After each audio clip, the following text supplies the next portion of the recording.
Hi, I'm Dr. Renee Turchi, Plymouth Whitemarsh High School Distinguished Graduate and Pediatrician at St. Christopher's Hospital for Children, and you're watching CITV.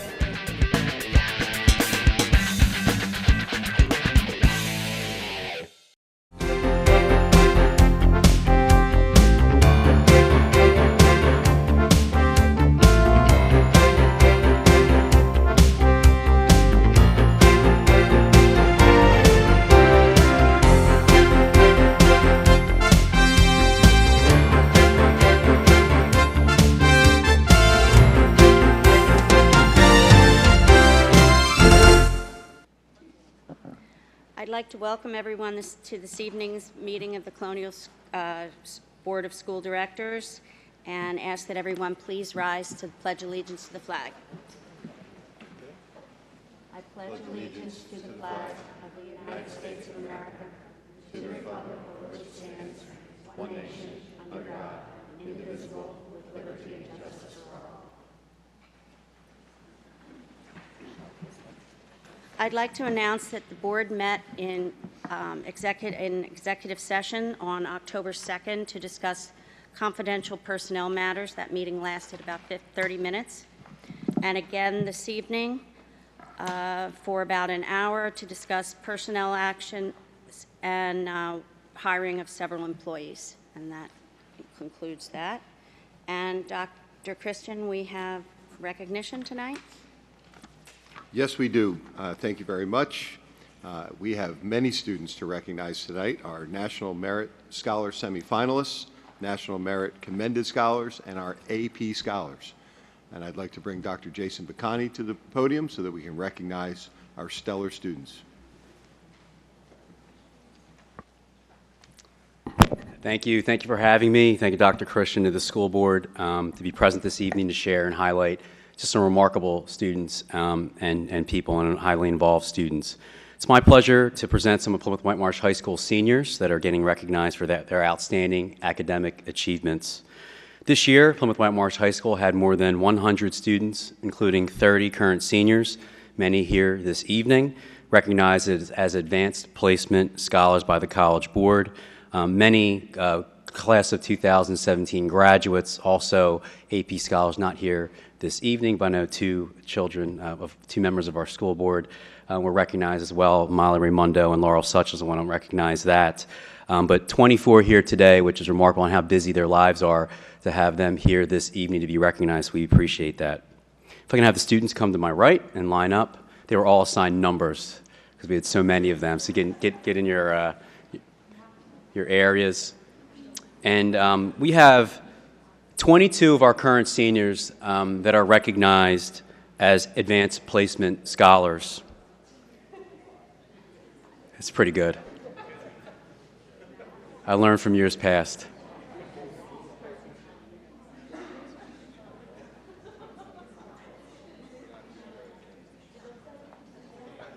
That's engagement. That's engagement.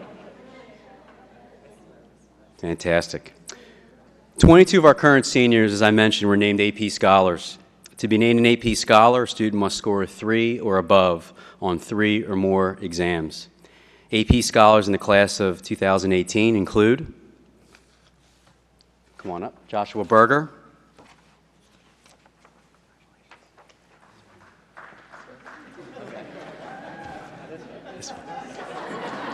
there you go, Shreya Bhutani,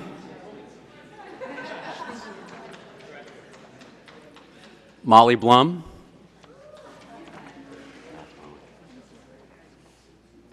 Maddie Fair,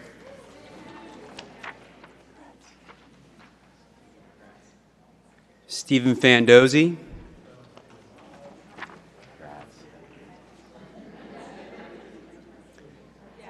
Jessica Friels,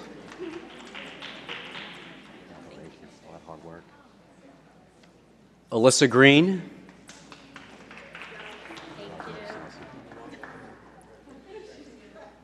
Robert Gutman,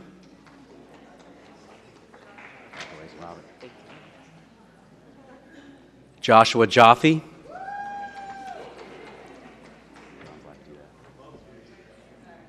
Straight from the volleyball match, Bridget McTammany.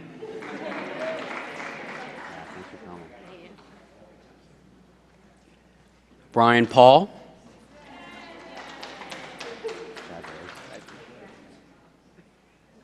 And Remy Weinstein.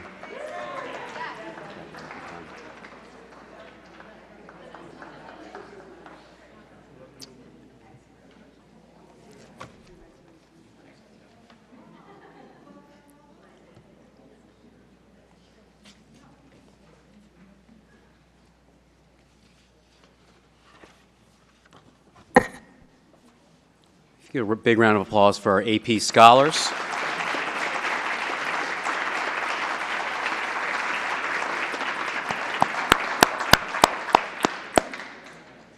We also have 8 current seniors who are AP scholars with honor.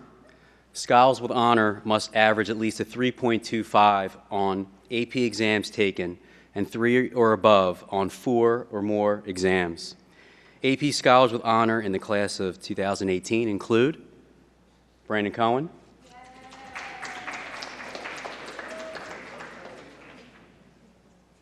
Sam Cohen,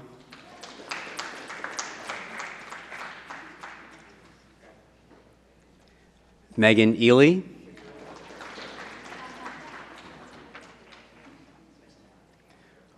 Ryan Heaton,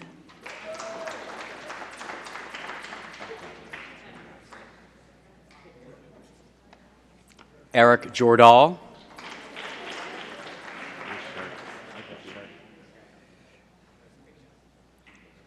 Amanda Nierenberg,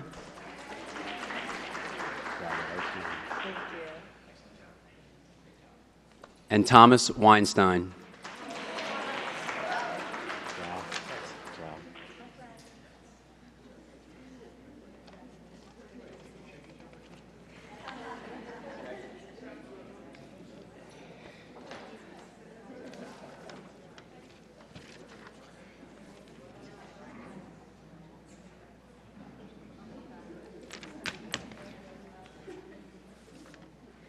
Let's get a big round of applause for the AP Scholars with Honor. Congratulations.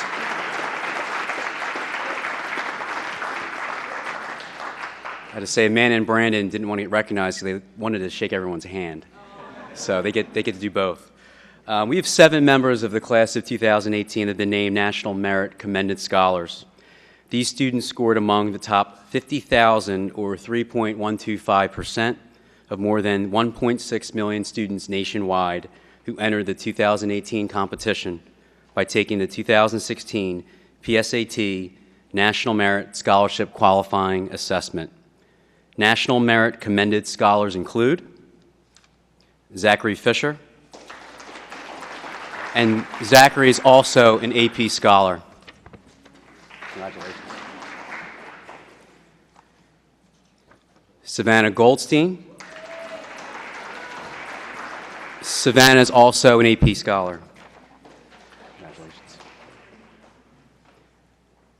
Anya Popko.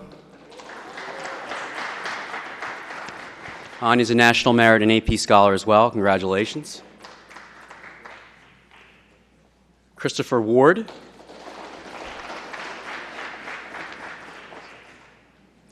Chris is also an AP Scholar and a National Merit Scholar. Sarah Uter.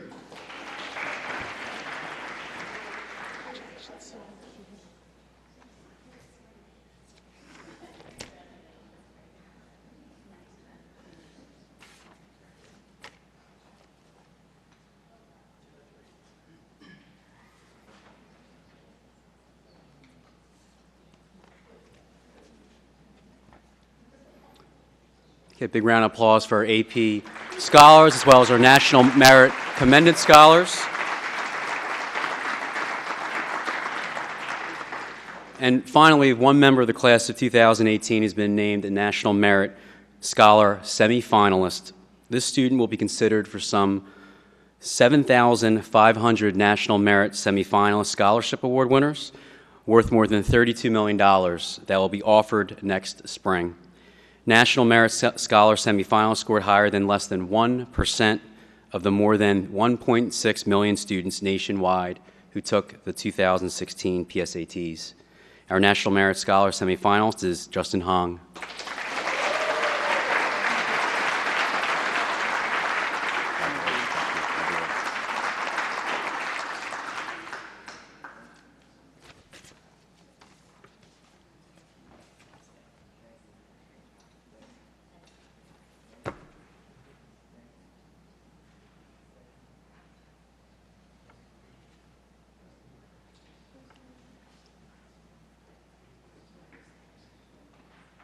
Congratulations to all the students at Plymouth White Marsh High School. Thank you.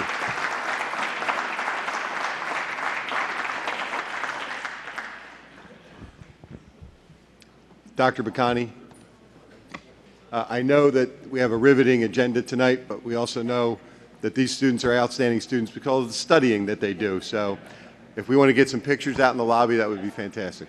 Thank you.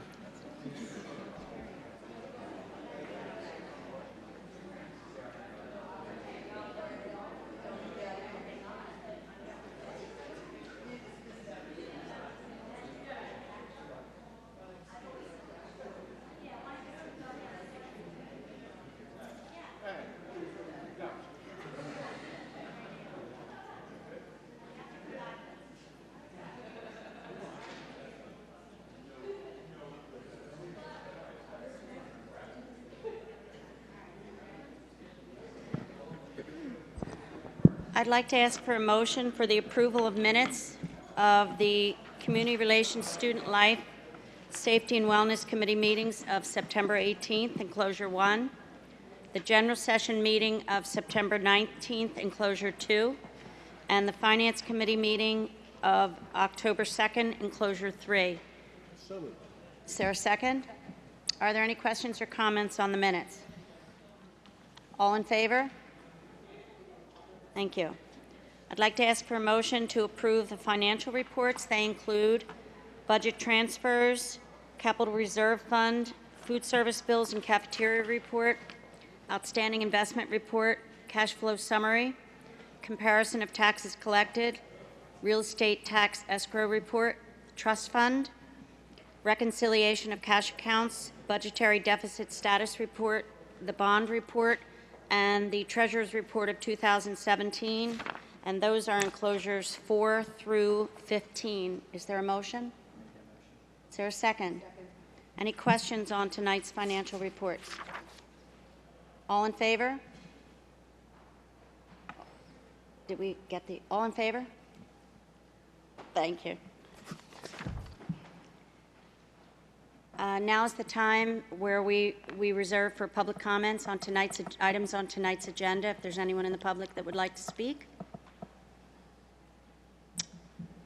Okay. Staff report. Thank you, Mrs. Moore. In recognition of National School Lunch Week, Laurie McCoy is here this evening to provide an update on the National School Lunch Program, as well as some other initiatives within the Food Service Department this year. Laurie? Yes. Thank you, Dr. Christian. Good evening, everybody, and thank you for having me. So last week we celebrated National School Lunch Week, and we did a lot of really fun things with the students. But before I get into that in more detail, I'm going to just give a quick overview of the National School Lunch Program itself. So a little bit of history here. The National School Lunch Act was signed into law by President Truman back in 1946. And one of the main reasons it was signed into law was because young Americans were being turned away from the military to serve because they were malnourished. And so the National School Lunch Program was a way to address that issue by ensuring that when students, at least when they were at school, they were getting the proper caloric intakes. Now, fast forward to today, and we still have young Americans who are being denied from the military, but now it's because of obesity and because they're overweight. In fact, about 27% of the Americans who try to qualify for the military are not taken because of that reason. So once again, the National School Lunch Program is a solution to that by providing nutritionally balanced meals and by following the new meal standards. There's been numerous studies that show the benefits of school lunch. Just in summary, it states that school meals are good for students' well-being and their academic achievement. So this was just kind of some general background information. So now I'll get a little more specific about what we do here at Colonial. And just to highlight a few things, we offer a lot of fresh fruits and vegetables, whole grains. I'm not going to go ahead and read the whole list, but we do not have any deep fryers in our kitchens, none at all. So we really try to promote health and nutrition in the district. Some of the favorites that we have as far as the healthier options are listed up there. We sell sushi, frozen yogurt. One of the two bottom options, the hummus and the cal chips, I would say probably about 10 years ago, I don't know if any of our students would have even touched items like that, but our students are really embracing the healthier things today. We did a presentation, we actually went into the Family and Consumer Sciences classroom at the middle school last year, and we actually prepared some cal chips, and the students got an opportunity to try them. And the outcome was that when we did our end of the year survey to look for new menu items for the following year, cal chips were actually listed on the menu, so we do serve them in the elementary schools. The bottom line is that a lot of the students, your tastes are changing, you're becoming more sophisticated, so we have to keep up with that demand and adapt to that as well. As part of that survey, people were asking for more fresh fruits and vegetables, so this is just a snapshot. The colors are much more vibrant in person. The slide doesn't do it complete justice, but it's just another way that we've responded to the students and are offering a lot of fresh fruits and vegetables. This is an example from our high school cafeteria. So we do a lot for nutrition, and now we need ways to promote it. And every year, during the second full week of October, we have that opportunity during National School Lunch Week. So I mentioned earlier that President Truman was the one who signed the Lunch Act into law, but it was actually President John F. Kennedy who established National School Lunch Week, just as a way to draw attention to the program and to highlight the positive things that school lunch programs do. So, of course, we celebrated here at Colonial. One of the things we did was have lucky tray days in which we put stickers under the students' trays or plates, and those who found the winning stickers won prizes. Students had a blast with this, and so did the staff. It was really a fun week.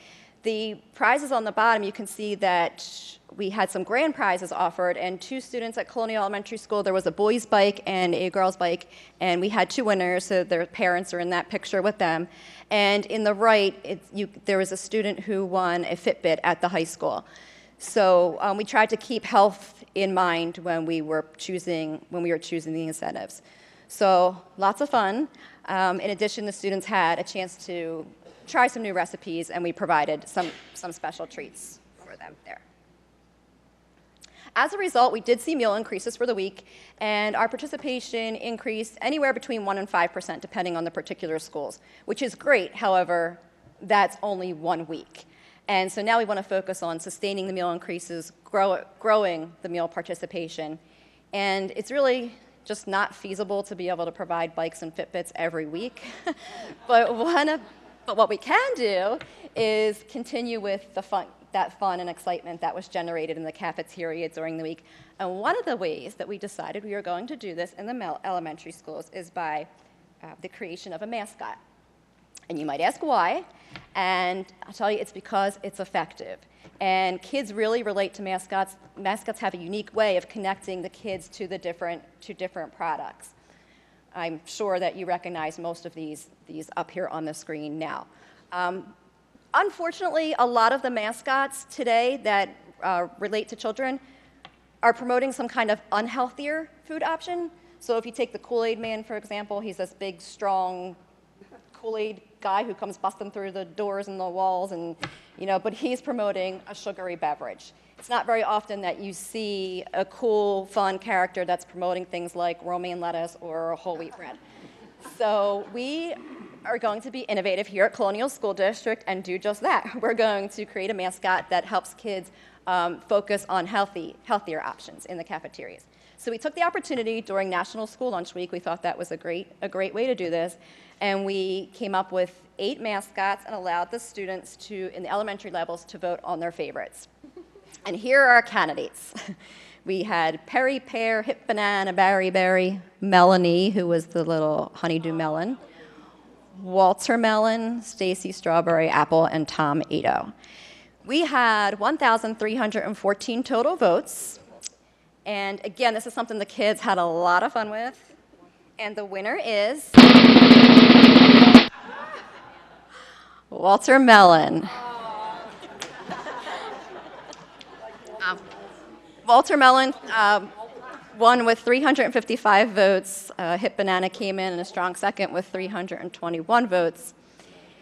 And we are really excited to implement this concept in the elementary schools. I think the kids are going to be super excited. When we were opening the votes, the little pieces of paper, we were finding kids that were writing "I heart Walter Mellon" all over the place. So I think this is going to be really fun for them.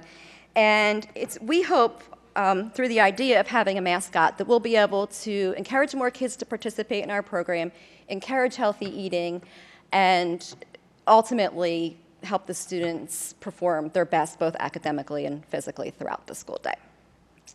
And that is it. Thank you. And are there any questions? For the record, my office did try to influence the race, and we had Hip Banana all the way. And, but obviously, the students have spoken. Students have spoken. Walter Mellon it is. They have. Walter.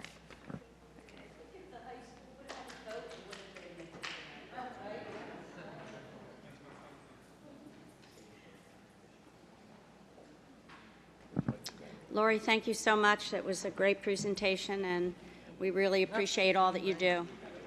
Good night. Thank you and good night.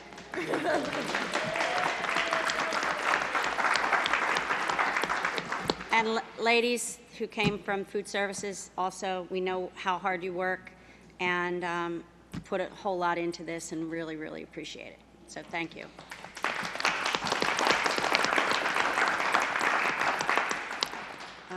Dr. Christian, Superintendent's Report. Thank you. Board action is requested regarding the enclosed personnel changes.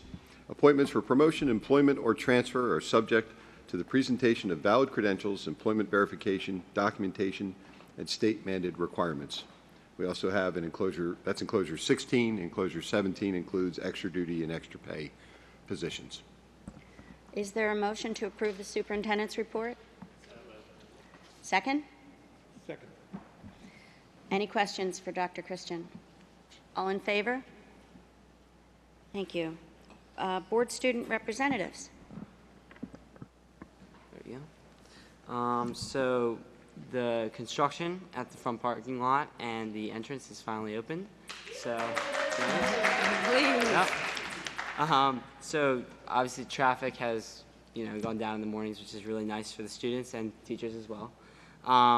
And going along with that, Foundation Day, which was on October 7th, went really well, and the front entrance looked great, and a lot of people, I heard parents and also like former students that came back were complimenting like how the construction looked so well and everything was really nice. So that part. On the club side of things, the Feminist Club just came back from the Pennsylvania Conference for Women, where we secured 5 tickets to go see the guest speaker, who was actually Michelle Obama. The girls' tennis doubles team, their first doubles team advanced to districts, and they're playing on Friday at Legacy Tennis Stadium. Boys' soccer season is wrapping up right now, and they have their senior night this Wednesday. Lastly, National Honor Society is in the process of weeding through all of their applications. The induction ceremony takes place November 21st. So, yeah. Thank you very much. New business. Kathy? Yes, the school calendar for 2018-2019. Board direction is requested regarding the proposed start date of the 2018-2019 school year. Dr. Christian, do you Dr. want to Christian? explain that? Which is, the board is being asked to approve September 3rd, which is the day after Labor Day as the beginning date. And then after the board approves the starting date, we will develop a calendar for board approval that we can share with our public. So I'll make a motion to approve Tuesday, September 3rd as the starting day for the 2018-2019 school year. Second. Are there any questions or comments? All in favor? Felix?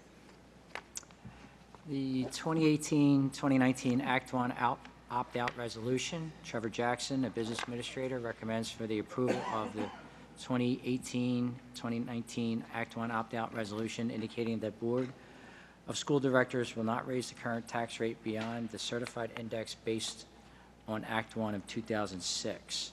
The index for the fiscal year 2018-2019 has been established by the Department of Education at a rate of 2.4%. And you can find that in enclosure 18. Looking for a motion? Is that your motion? Yes, Is there a second? Second. Are there questions or comments? I would just mention that we're not approving a 2.4% increase. We're saying that's the maximum we'll be able to do. Any other comments? All in favor? Thank you. I'd like to go back and note that Kathy, Dr. Christian led you astray. It's September 4th, not the 3rd, but he's new. He'll get better. We actually don't want to come in on Labor Day, Yeah, right, the day that's after No, Labor not Day. a good no, idea. it's an optional. I'm glad I didn't put a Connect Ed out. It's only on TV. It's Tuesday, September 4th. One more time, Kathy, Tuesday, September. September 4th. Great. So everybody got that. Thank you. Thank you. Conference request, Leslie. Yes. I'd like to take all these as one motion. Dr. Jason McConney, our high school principal, seeks board approval for the following conference requests. Candy Mangiacalda, the high school art teacher, will attend the Pennsylvania Art Education Association Conference in Pittsburgh on October 19th and 21 through the 21st. Rich Madel, our high school world language teacher, will attend and present actually at the American Council of the Teaching of Foreign Languages Conference in Nashville, Tennessee from November 16th to the 18th. Sarah Fry, our high school library media specialist, will attend and present at the American Libraries Association Conference in Louisville, Kentucky on November 3rd. And Nancy Labricosa, our high school business teacher, will attend Jumpstart Coalition for Personal Financial Literacy in Washington, D.C. on November 3rd. Those are all coming up very soon, and that's a motion to approve all those. Is there a second? Any questions or comments on those conferences? And they are in your agenda. Yeah, that's right, I'm sorry. They are listed in enclosures 19th through 22nd, an explanation of those conferences. Right, all in favor? Thank you, Leslie. Kathy, back to you. Sorry. Yes, we've got some board policy changes. Proposed changes to Board Policy 220, which is student wellness, are presented for the board approval on a first read basis. That's enclosure 23. So this is just a motion that we're reading it for the first time, and that this will come back again in November for us to approve it, correct? Okay. So that's a motion. Is there a second? Are there any questions or comments on Policy 220? Just want to thank Lori, since you did such a wonderful job with your presentation. We'll just keep going on with this. This is a state mandated policy, but a lot of work goes into creating the things that are necessary. And so I just want to thank Lori and your department for working on this. And we'll be sure it's a long policy, so I encourage everybody to read through it. Any questions, make sure that we address them, and hopefully we'll be able to approve it next meeting. That's it. Okay, so we vote on a first read. All in favor? And we'll be bringing this back again in November. Yes. We've never had first reads on here. That's why we're a little, this is good. Yeah, okay. I don't remember that. Kathy, you're still on. Okay. The addition of Board Policy 808, School Lunch Breakfast Program, charged meal is presented for board approval on a first read basis. This is enclosure 24.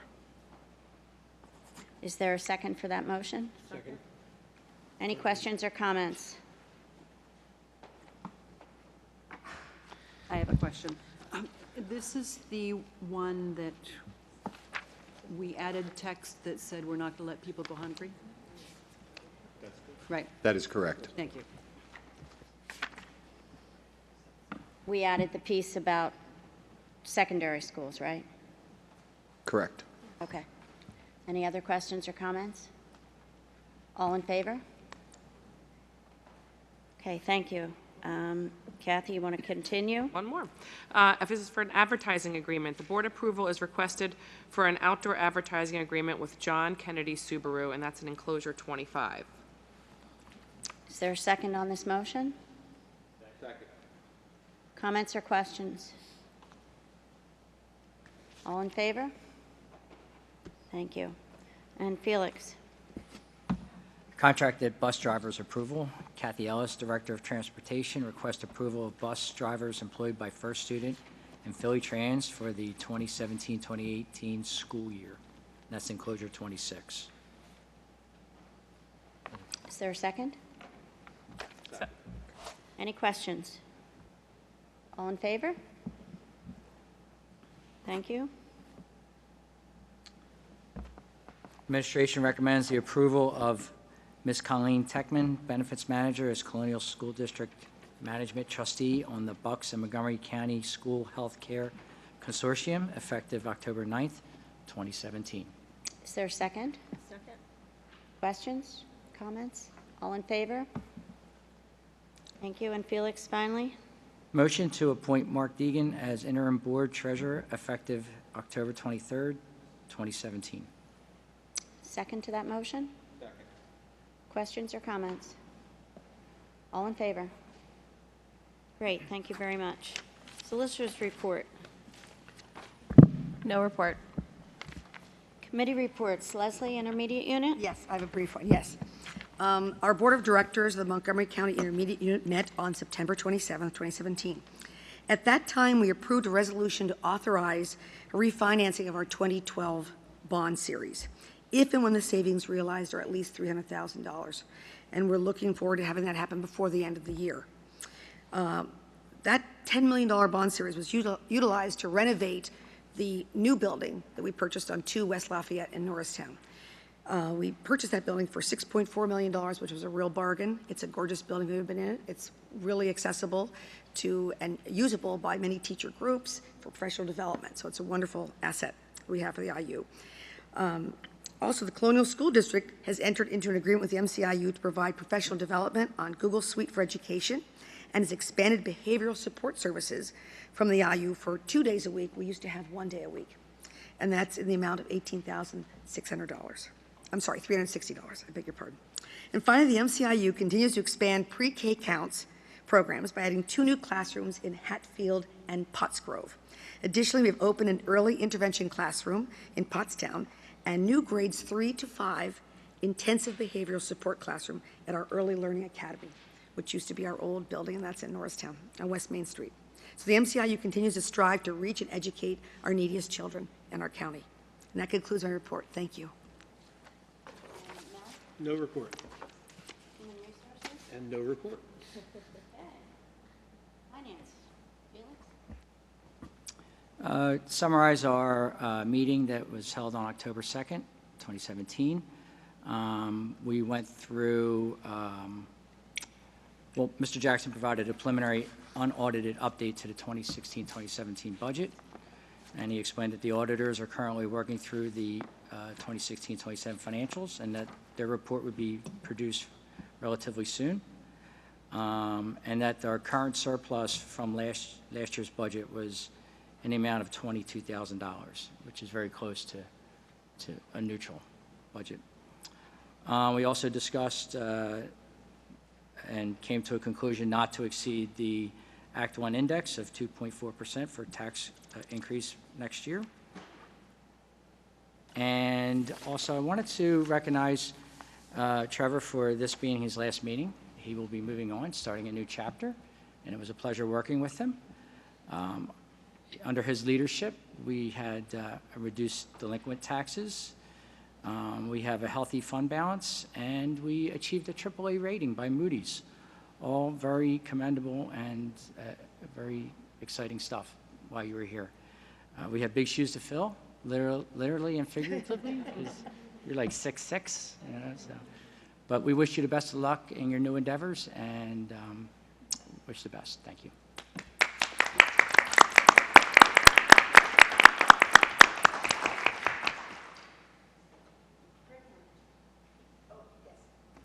We had our most recent meeting yesterday afternoon. when all our principals and vice principals, along with Dr. Liz McKinney, our Director of Curriculum, came to present our test scores from last year, 2017 test scores. PSSAs, Keystones, APs, ACTs, and SATs. It was a very comprehensive meeting. It was wonderful for those who did attend. And the results were amazing. I mean, our trend is definitely above the county and far above state averages. So we're doing very, very well on our test scores. And that's thanks to our team, teachers and administrators. And there'll be a presentation in November, the November meeting by Dr. McKinney, on more details about our test scores. Thank you, and that's it. Actually, we're slowing down a little bit, but we're getting ready to ramp up again, I guess. As we mentioned, the front of the building is done. Everything, I just want to recognize the whole facilities group on an incredible job. So much work going on. You know, the fields are, you know, some are done. Baseball's almost done. We're going to have a gorgeous gym next year. And the fact that the amazing work that you guys did and how much you got done in such a really compacted schedule is incredible. And so thank you to you and your staff for that.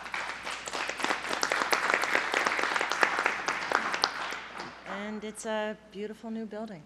So thank you. It is, and not to forget Ridge Park and Plymouth, which look wonderful, and the new drop-off is working well. Well, and really the timing of the air conditioning, given this incredibly hot September and October. Thank goodness we did that. Yeah, so thank you. But make sure everyone understands how much we appreciate all the effort that went in to their work. Thank you. Kathy, Community Relations, Student Life? Yes. First of all, I just want to recognize appreciation for an amazing Foundation Day. I want to thank Dave Sherman and Denise Marks and Kim Newell for all of their work in promoting and making that day happen.